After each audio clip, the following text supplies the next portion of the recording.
Proceed at the gym for your refreshments as well. Thank you. Yes, sir. So, man. Sir, Deklara kayo ng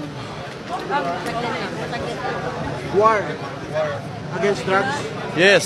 Mayor, nagdeklara kayo ng campaign against illegal drugs. Yes. Mayroon kayong pipeline versus Well, wala man. The declaration will mean that that's gonna be it's gonna roll down or roll out for as long as it has to be there.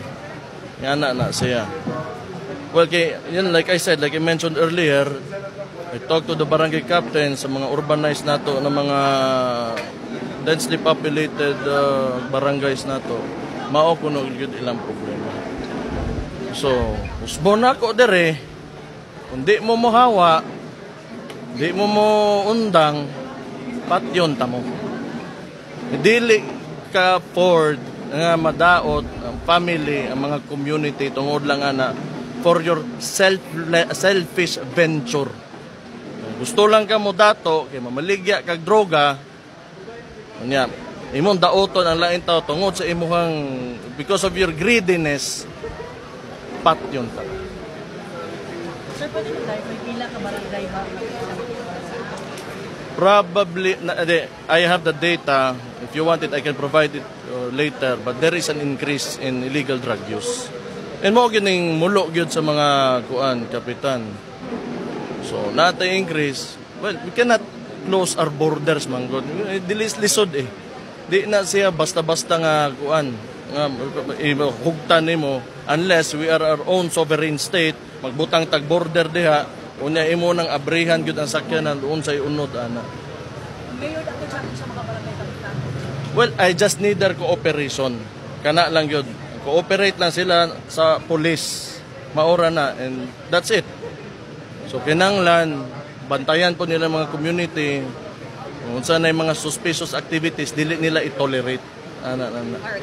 Mayor, would you give a timeline to our new city director when it comes to the reduction of drug cases in Davao For City? as long as he is the city director, then he will be actively buhaton to niya kung stand by my pronouncement. Sir, taganong sila chance to leave Davao City. Kanang deadline na Ugma dayon, hawa na mo dire, panghipos na mo sa inyong mga gamit karon, hawa na mo. If these people, sir, are still in Davao City, sa bang natawin Then I am sorry. If you dakpon mo, unya musukol mo, di mamatay mo because I will tell the police na musukol gyud because I cannot allow nga akong mga police, ang atong mga police mo ma-disgrasya ana. Alright.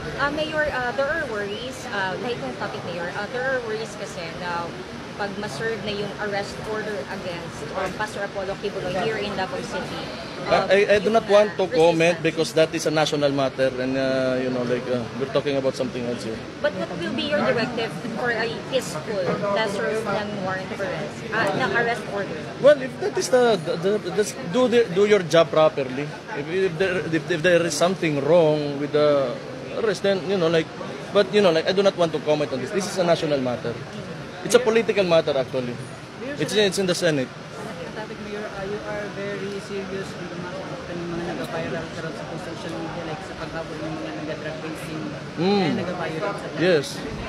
traffic rules na po din sa usapan niya total war ba ni against these violators? Delay. Kana mga drag race, from time to time, naamang gina sila. And sometimes, madakpan magina sila. Like, if gisubaybayan unta ninyo, kamo mga media, katong adlaw nga nigawas ng video, kinaugmaan, nakuha na mo na.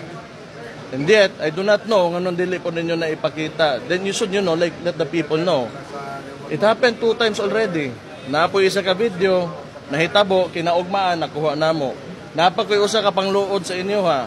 Naatay police dire, na police operation, by bus, naigo ang atong police, wala gid ninyo gi-honor by publishing kung unsa yang sakripisyo diri para sa mga tao. So that is your responsibility, Atty. Wala na naabot sa Then why do you call yourselves media kung dili ka abot sa inyo? Di ba? And sometimes it's hard for us to interview police. No, it's your job. And then Mayor na po yung usahin na dili. We will do our job and we will let you do your job. Okay? Let's just be fair here. That's it. Kung man ako, storya, I think I have answered your questions quite sufficiently. Thank you. Maayong hapon sa inyong tanan. Thank you.